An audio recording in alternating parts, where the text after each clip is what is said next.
So hi dear students, welcome back again to insta गुरुजी।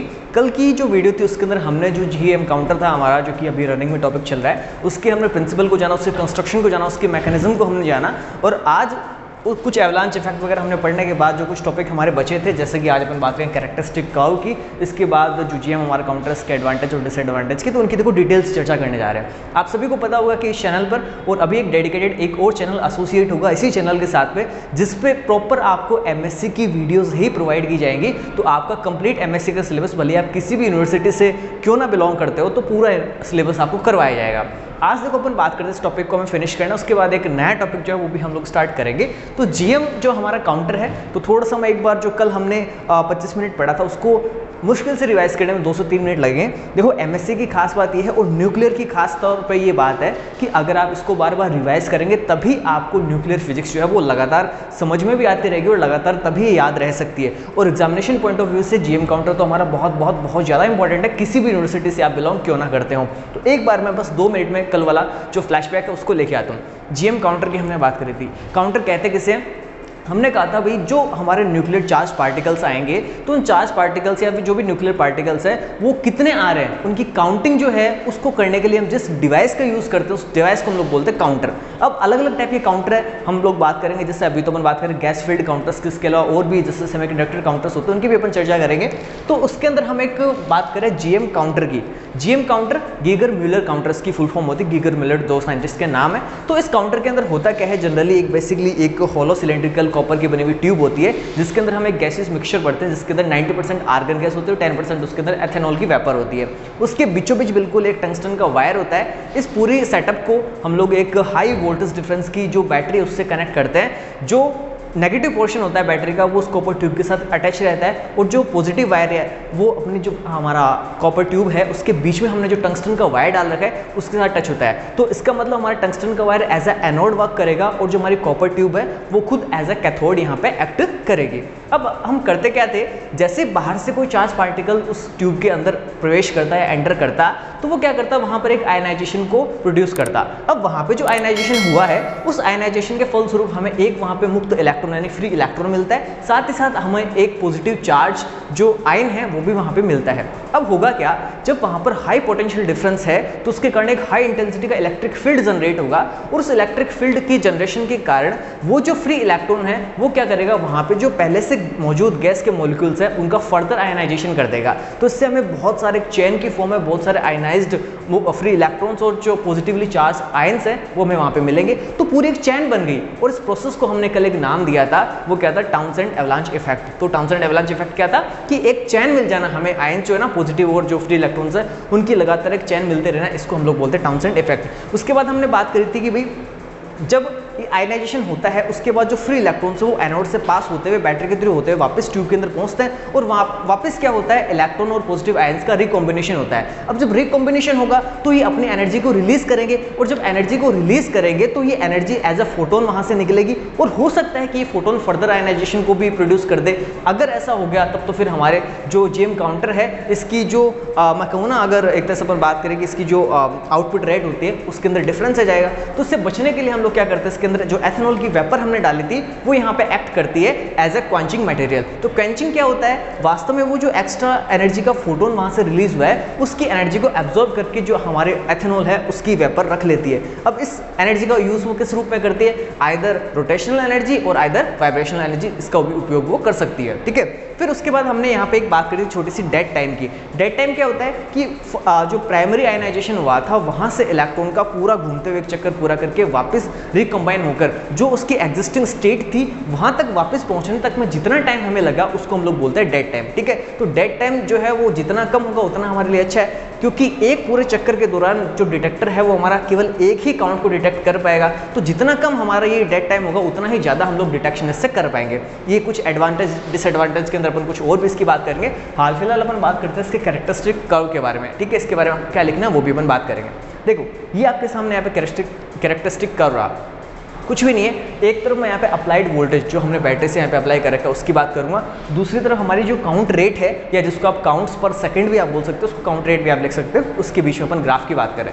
हमने क्या देखा कि जब कोई चार्ज पार्टिकल जेम काउंटर के अंदर या जेम ट्यूब के अंदर प्रवेश करेगा, एंटर करेगा, तो शुरुआत के अंदर जब हम अप्लाइड वोल्टेज को 0 से फर्दर इंक्रीज करते हैं तो हमने देखा कि बिल्कुल कोई भी यहाँ से काउंट हमें काउंटर के अंदर नहीं प्राप्त हो रहा। लेकिन एक वोल्टेज ऐसा आता है जिसको हम लोग थ्रेशोल्ड वोल्टेज कहते हैं कि इसके बाद यहाँ से हमें जो काउंटर है वो रैपिडली अपन को काउंट्स प्रोवाइड करता रहता है। जो इसका ग्राफ है देखो एकदम ग्रेजुअली, एकदम रैपिडली इसका ग्राफ ऊपर की ओर बढ़ने लग गया लगातार एकदम खड़ी ढाल के साथ में।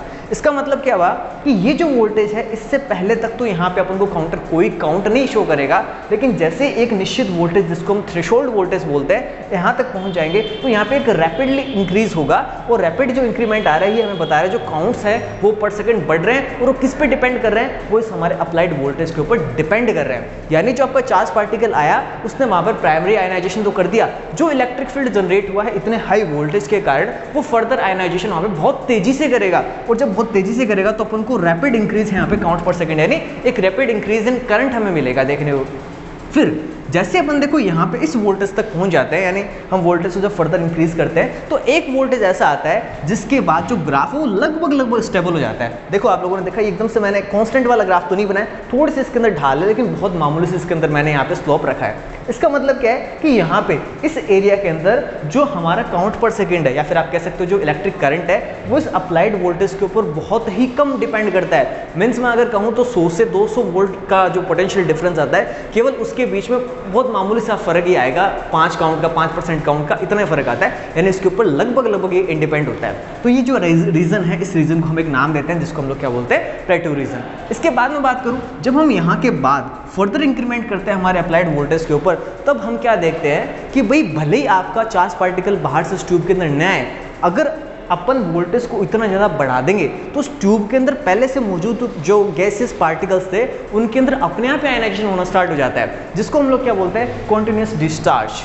कॉन्टिन्यूस डिस्चार्ज का मतलब क्या है कि बिना किसी बाहरी कण के, बाहरी ऊर्जा वाले कण के, यानी without any energetic particle, without any nuclear energetic particle, यहाँ पे अपने आप जो गैसेस मॉलिक्यूल्स है उनके अंदर फटाफट क्या होने लग जाता है, आयनाइजेशन होना स्टार्ट हो जाता है। तो हमें बहुत सारे वहाँ पे जो पॉजिटिव और नेगेटिव आयन्स है वो प्राप्त होने लग जाते हैं। इस रीजन को हमने क्या नाम दिया है, इस रीजन को हमने कहा continuous discharge reason.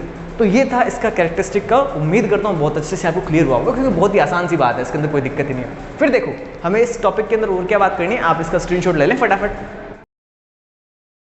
So guys characteristic curve देखने के बाद अब हम बात करते हैं जो हमारा ये जीएम काउंटर है, इस जीएम काउंटर के एडवांटेज क्या क्या हैं। देखो फटाफट देखते, बहुत ही आसान से एडवांटेज है, काफी एकदम आसान टॉपिक और हमारे एग्जामिनेशन पॉइंट ऑफ व्यू से it is a very most important topic.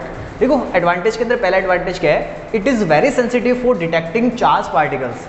यानी जो हमारे जीएम काउंटर है, जो हमारे चार्ज पार्टिकल्स उनके लिए बहुत ज़्यादा सेंसिटिव है, और इतना सेंसिटिव हमें पर्याप्त है किसी भी चार्ज पार्टिकल को डिटेक्ट करने के लिए। तो एक अच्छी इसके एडवांटेज क्या हो गया, it is very sensitive for charge particles.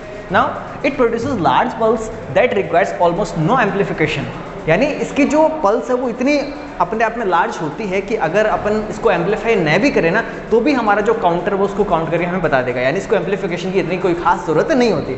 फिर देखो आगे बात करें, the pulse size is independent of the nature and energy of the incident ions. यानी जो हमारा पल्स यहाँ पे हमें डिटेक्ट होगा, कल जो हमने यहाँ पे जीएम काउंटर के डायग्राम हमने बनाया था तो नीचे मैंने यहाँ पे एक पल्स डिटेक्टर बनाया था, तो उस पल्स डिटेक्टर के अंदर हमने जो एक पल्स दिखा रखी थी कुछ इस प्रकार से जो हमारी पल्स थी, तो ये जो पल्स है हमारी, इसकी जो साइज है it is independent on the nature of the particle और the charge of the particle. यानी ये न तो उसके नेचर पे डिपेंड करती है, अगर कोई अल्फा पार्टिकल, कोई बीटा पार्टिकल, कोई गामा पार्टिकल है, कोई पॉजिटिवली चार्ज है, कोई नेगेटिवली चार्ज है, इस बात पे डिपेंड नहीं करती, और न ही उसकी एनर्जी कितनी है उस बात पे डिपेंड नहीं करती। हमें कॉन्स्टेंट हाइट की जो एक पल्स है वो हमें हर बार प्राप्त होती है, तो ये कितनी अच्छी बात है। फिर लास्ट में अपन चलते हैं, it is portable in size. देखो अगर पोर्टेबल इन साइज होगा तो इसको अपन कहीं भी आराम से लेके जा सकते हैं, कहीं भी आराम से लेके आ सकते हैं, किसी भी लैब के अंदर इसको स्थापित करना आसान है। किसी भी शोध कार्य के लिए जब अपन रिसर्च वर्क के लिए जाते हैं तो वहाँ पे इसको यूज़ करना बहुत आसान है, because it is very portable in size. So ये थे हमारे कुछ एडवांटेज, आप इसका स्क्रीनशॉट लें ताकि अपन फटाफट इसके डिसएडवांटेज करें और इस टॉपिक को देखो कंप्लीट करते हैं। लास्ट में इसके समरी में हम लोग क्या लिखेंगे उसकी भी अपन देखो थोड़ी सी चर्चा करेंगे। सो गाइस एडवांटेज सीखने के बाद हम बात करते हैं जो हमारे जीएम काउंटर्स के डिसएडवांटेज क्या क्या है। देखो बहुत ही आसान से इसकी बातें हैं। The main limitation of the GM counter is it's dead time. देखो हमने कल भी बात करी थी कि जो डेड टाइम वो जितना ज़्यादा वो उतना हमारे लिए घाटा है। डेड टाइम है क्या कि जब कोई एक न्यूक्लियर पार्टिकल अंदर आया, इंसिडेंट हुआ, तो उसने आयनाइजेशन किया, वहाँ से वो इलेक्ट्रॉन वापस से सर्किट को कंप्लीट करते हुए अपनी जो एग्जिस्टिंग प्राइमरी स्टेट थी उसके अंदर वो आया, तो इस दौरान जितना जो समय लगा है उसको डेड टाइम अपन बोलते हैं। देखो डेड टाइम जितना ज़्यादा हुआ, इस बीच में क्या होगा, अगर कोई दूसरा न्यूक्लियर पार्टिकल वहाँ पर एंटर करता है तो उसका डिटेक्शन हमारा पल्स डिटेक्टर नहीं कर पाएगा, जिसकी हमने कल चर्चा भी करी थी। दूसरा, the energy of the particle can not be detected by this counter. देखो हमने अभी जो इसका पहले इसके एडवांटेज पढ़े वहाँ पे हमने ये बात करी कि जो हमारी पल्स की हाइट है या पल्स की जो साइज़ है, it does not depend on the energy of that particle और the type of the particle. यानी इसको ये कुछ भी नहीं पता कि इस पार्टिकल की एनर्जी कितनी है, कम है कि ज़्यादा है, ये तो सबको बराबर ही नापता है, मतलब सबको एक ही सांचे के अंदर देखो ये तोलता है। तो इसका डिसएडवांटेज भी है कि भाई हमें एनर्जी का पता ही नहीं चलता। फिर देखो थर्ड जो इसकी डिसएडवांटेज है वो क्या है, uncharge particles cannot be detected by this counter. यानी just like if you suppose there is a neutron, that is also a nuclear particle. If neutron comes and it incidents in the GM tube, then we cannot detect, this GM counter cannot detect that neutron. तो जब neutron को हम detect नहीं कर सकते तो फिर हमारे लिए एक लिमिटेशन होगी ना कि भाई जो चार्ज पार्टिकल्स उनको तो बड़े आराम से डिटेक्ट कर रहा है क्योंकि इसकी जो डिटेक्शन पावर है वो काफ़ी अच्छी है। लेकिन अगर कोई पार्टिकल ऐसा आ जाए जिसके ऊपर कोई चार्ज है ही नहीं, तो ये हमारा जो जीएम काउंटर ये उसको डिटेक्ट कर ही नहीं पाएगा। तो ये भी इसकी मेरे प्यारे साथियों क्या है, एक लिमिटेशन है। उम्मीद करता हूँ देखो ये जो हमारा जीएम काउंटर था इसके अंदर हमें इतनी ही बातें करनी, हमें इतनी ही चीज़ें इसके अंदर लिख के आनी एग्जाम के अंदर। और मैं आपको दावे के साथ कह सकता हूँ कि कितना भी टफ आपके बुक के अंदर इसकी एक्सप्लेनेशन क्यों ना दे रखी हो, आप ये पढ़ने के बाद, ये सीखने के बाद आप आराम से इस टॉपिक को कर लेंगे। ठीक है, बहुत ही देखो आसान जो भाषा उसके अंदर मैंने आपको बताया। और इस चैनल पे आपको कंप्लीटली, और इस चैनल के अलावा एक और चैनल मैं प्रॉपर एमएससी के लिए देखो यहाँ पे बनाने जा रहा हूँ, तो उस पर प्रॉपरली हम लोग एमएससी के लिए ही पूरा कंटेंट डालने वाले हैं और सारा content free of cost YouTube पे आपके लिए अवेलेबल होगा। ठीक है, और आप सभी के लिए यहाँ पे जिस तरह से मैं रिटन नोट्स प्रोवाइड कर रहा हूँ तो डेफिनेटली आपके लिए काफ़ी बेनिफिशियल होगा। अगर आपको ये मेरा नवाचार पसंद आता है तो आपको पता है क्या करना है, आपको अपना थोड़ा सा जो प्रेम है वो बरसाना इस वीडियो के ऊपर है। ठीक है, तो ये तो था हमारा जीएम काउंटर जिसको कंप्लीटली हमने जाना है। इसके प्रिंसिपल के बारे में आपको देखो ध्यान रखना एग्जाम में।